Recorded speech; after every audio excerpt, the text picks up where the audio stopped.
They say obsession is a form of flattery.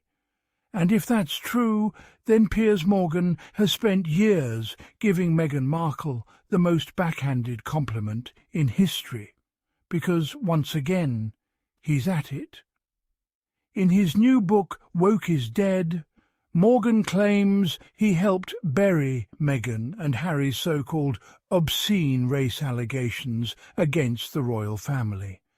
And he says it with pride, as if discrediting a woman's experience with racism and mental health struggles is something to boast about. But let's be clear. This isn't journalism. This is personal. Morgan's brief acquaintance with Meghan grew into a thicket of resentment once she entered the royal sphere. Rarely is such a vendetta played out so loudly, for so long, on a global stage. Morgan has made Meghan his great white whale, losing sight of his own course in the process.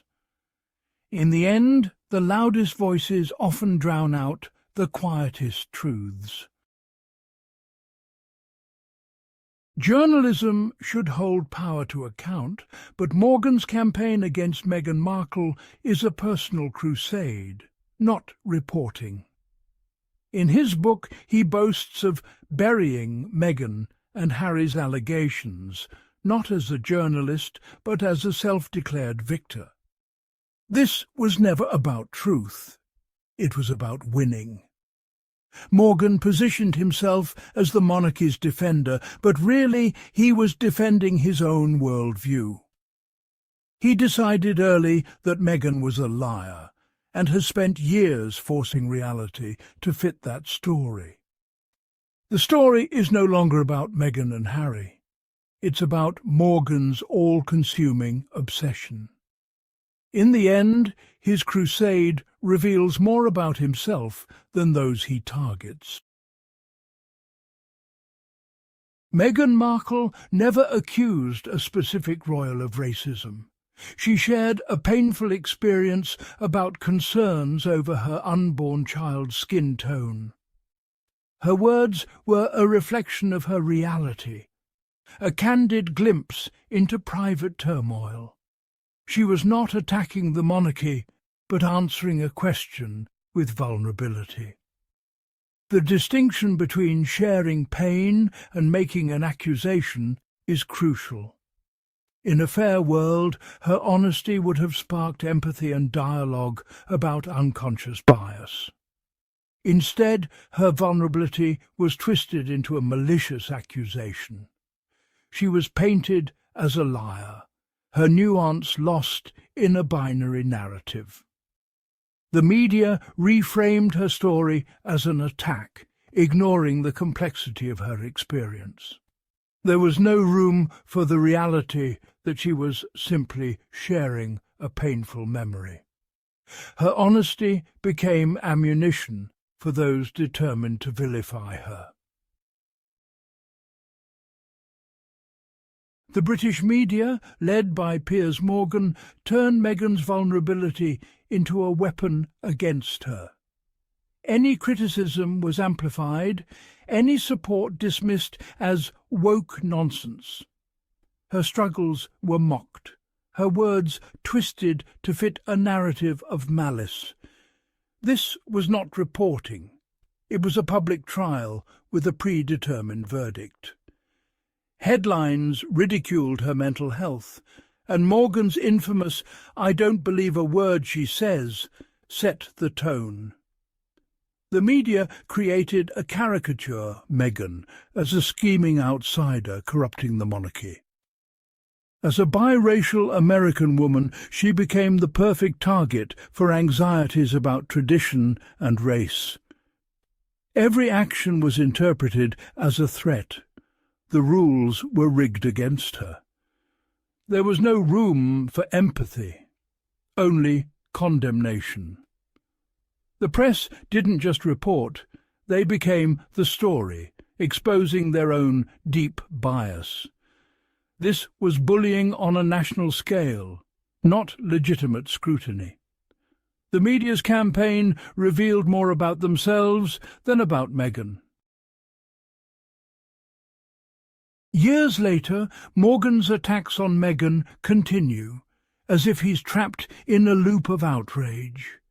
He recycles grievances, mocks her, and reduces her to caricature. This is not journalism, it's obsession. He claims the world has moved past woke issues, presenting himself as a voice of reason. But he misreads the world. Conversations about race and mental health are more relevant than ever. What people have moved on from is Morgan himself. His angry commentary feels increasingly out of step with a world seeking nuance. The world is having a conversation. He's shouting from the sidelines, unheard. His campaign hasn't diminished Meghan, it's diminished him. The conversation has moved on, leaving him behind. Morgan claims to defend royal privacy, yet his career thrives on intruding into their lives. He profited from royal gossip, phone hacking, and publishing private moments. Prince Harry's legal battles exposed the press's relentless violations, implicating Morgan directly. Morgan's outrage over Meghan and Harry's openness is hypocrisy. He resents losing control of the narrative. He wants to be the gatekeeper, deciding what the public knows. His crusade is about control, not principle. He champions the monarchy while profiting from its pain. In the end, he defends his own influence, not the crown. Morgan claims to have buried the conversation about race and the monarchy, but truth cannot be buried. His actions, his cruelty and dismissal became evidence that the conversation was needed. He didn't erase the issue, he exposed it for all to see. His vendetta revealed the media's deep biases and willingness to attack a woman of colour. The Sussexes, far from buried, have built a new life and found resilience. They are proof that you can walk away from a damaging system and thrive. The conversation about race and media bias is more urgent than ever, thanks in part to Morgan's campaign. He tried to silence a duchess, but only amplified her message. The truth was not buried, it was planted, and it grows. In the end, truth finds its way, no matter how loud the noise. So let Piers write his books, shout his slogans, and pretend he's won. Because in the end, truth doesn't die when it's buried. It grows. And the Sussexes? They're still standing. Stronger, freer, unbothered. This is Adrian, and you've been watching Meghan and Harry Tales. Don't forget to like, subscribe and share, because their truth still matters.